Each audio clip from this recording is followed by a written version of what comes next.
Bienvenue sur le plateau de Focus Eco avec Sandrine, PDG de Asia Asset Management, et Benjamin Amouyal, qui est spécialiste des marchés boursiers. On parlera aujourd'hui du Forex, mais tout d'abord, un petit tour de l'actualité internationale économique avec Léa Bennett. La méfiance des Allemands vis-à-vis de la monnaie unique ne faiblit pas. Selon un sondage réalisé pour le magazine Focus, 26% des Allemands seraient prêts à voter pour le parti Alternatif pour l'Allemagne qui propose la sortie de l'euro. Les 40-49 ans sont même 40% à être tentés par cette possibilité. Selon le parti Alternatif pour l'Allemagne, l'instauration de l'euro a été une erreur fatale qui menace la prospérité du pays. 3 ans après le séisme qui a fait 300 000 morts, Haïti a toujours besoin d'aide. Le Fonds monétaire international a donc décidé de débloquer 7,4 millions de dollars supplémentaires pour le pays. En tout, Haïti aura reçu 54 millions de la part du FMI. Le Qatar a annoncé aujourd'hui la découverte d'un nouveau gisement de gaz dans le nord du pays. Ce gisement contient 2,5 trillions de pieds cubes de gaz, soit l'équivalent de l'ensemble des réserves de l'Allemagne. C'est la compagnie étatique Qatar Petroleum, associée à des firmes japonaises et allemandes, qui exploitera ce gaz. Le Qatar détient les 3e réserves de gaz naturel au monde. En Israël, la croissance économique marche au ralenti. Les exportations de biens ont chuté de 2,8% au mois de janvier. Un ralentissement déjà amorcé au dernier trimestre 2012 où la croissance n'avait été que de 2,5%, en partie à cause des répercussions de l'opération Pilier de défense. Et j'ajoute que le ministère des Finances israélien va demander un délai supplémentaire de 3 mois pour mettre en place le budget 2013-2014. Retour sur le plateau, nous allons donc parler du Forex. Sandrine, tout d'abord, qu'est-ce que c'est le Forex ? Alors, le Forex, quand on parle du Forex, dans le langage quotidien, on va dire, pour nous, donc en fait, c'est en quelque sorte jouer sur les devises. Jouer, c'est pas terrible, on va plutôt dire investir sur les devises. Voilà. Forex, ça vient de foreign exchange aussi. Ça, voilà, tout à fait, donc c'est jouer la plus révélateur. Donc oui. en fait, à l'origine, c'est venu, tout ça, c'est venu comment ? Simplement quand il y avait un commerçant ou un vendeur, un marchand qui achetait ses matières premières dans une devise et qui devait revendre dans une autre devise, devait se protéger contre le taux de change. Si par exemple aujourd'hui on achète des matières premières en euros, on fabrique, on vend aux États-Unis en dollars, on touche notre argent dans 3 mois parce que c'est 90 jours.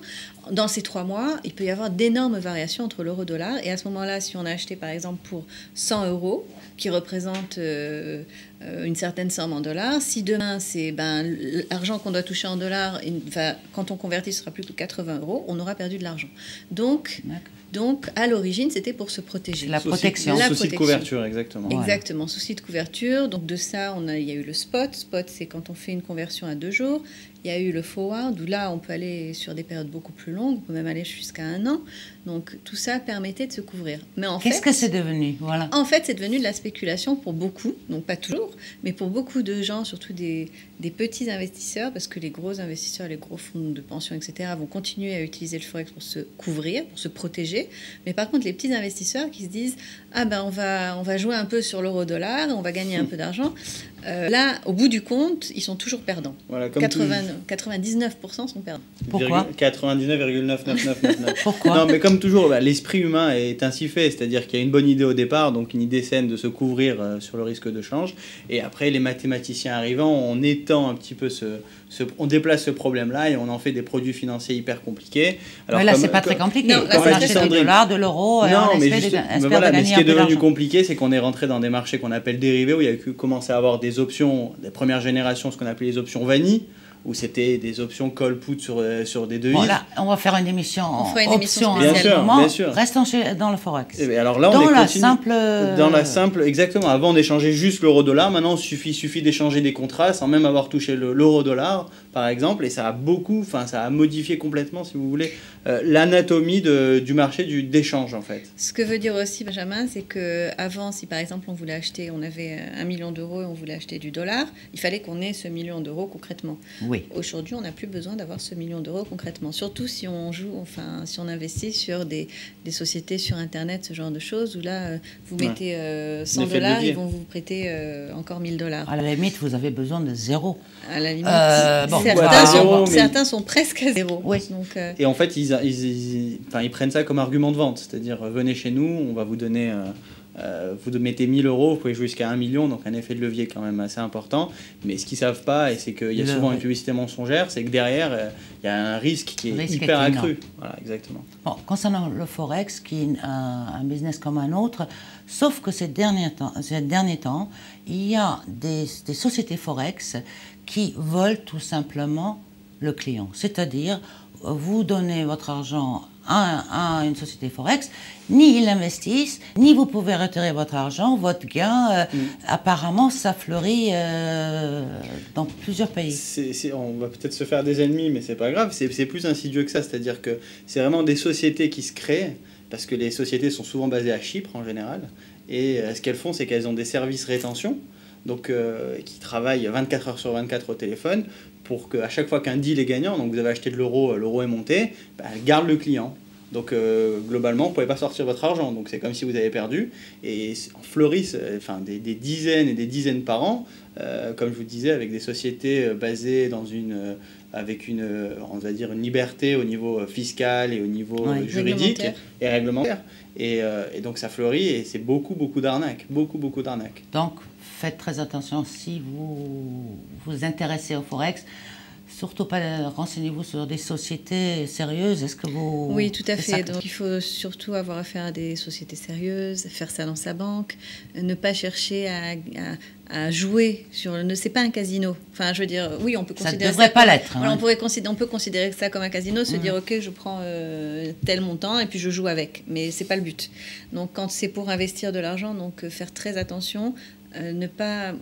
de mon expérience, j'ai jamais vu personne gagner au bout du compte. C'est-à-dire les gens commencent à gagner et puis après ils augmentent au fur et à mesure le montant qu'ils investissent pour faire tout et des fois bien plus que ce qu'ils n'ont. Donc toujours faire très attention. Et quand on prend des positions, par exemple l'euro-dollar, ce qui intéresse tout le monde, c'est ne pas voir ça, j'achète à 1,30 et je revendrai à 1,35, mais plutôt se dire, comme on en avait parlé, on sait qu'on est dans une fourchette qui va être entre, disons, 1,25, 1,35 ou 1,20, 1,35, rester dans cette fourchette et acheter sur du long terme. Ne pas essayer de gagner, de grappiller des bips parce qu'au bout du compte, on est toujours perdant. D'abord, vous payez une commission. Tout à fait. Deuxièmement, le day trading est généralement pas conseillé parce que absolument. On perd généralement. Bien sûr. Ça et faire très attention à les mouvements sont très brusques. Et comme disait Sandrine, ce qu'on recommande aussi, c'est vraiment de rester ça et faire ça avec sa banque. Parce que la banque, en général, n'autorise pas d'effet de levier, ou si elle l'autorise, c'est très peu. Et donc, c'est vrai que c'est plus safe de faire ça directement avec sa banque plutôt qu'avec des brokers online. C'est plus sain. C'est plus sain et qui profitent de la crédulité des investisseurs et des épargnants. Sandrine, l'émission est déjà presque finie. On n'attend que votre conseil de la journée. Mon conseil de la journée, ça va être, je répète, spéculation sur les devises, faire très attention, aller sur le long terme, ne pas jouer euro-dollar, ou si on le fait, c'est vraiment sur le long terme, et éviter de rentrer dans un cercle vicieux qui va être acheter, vendre pour gratter quelques bips. Donc, toujours penser long terme sur les taux de change et sur le Forex. Merci beaucoup Sandrine, merci beaucoup Benjamin, merci à vous de nous avoir suivis et faites attention à votre argent. À demain.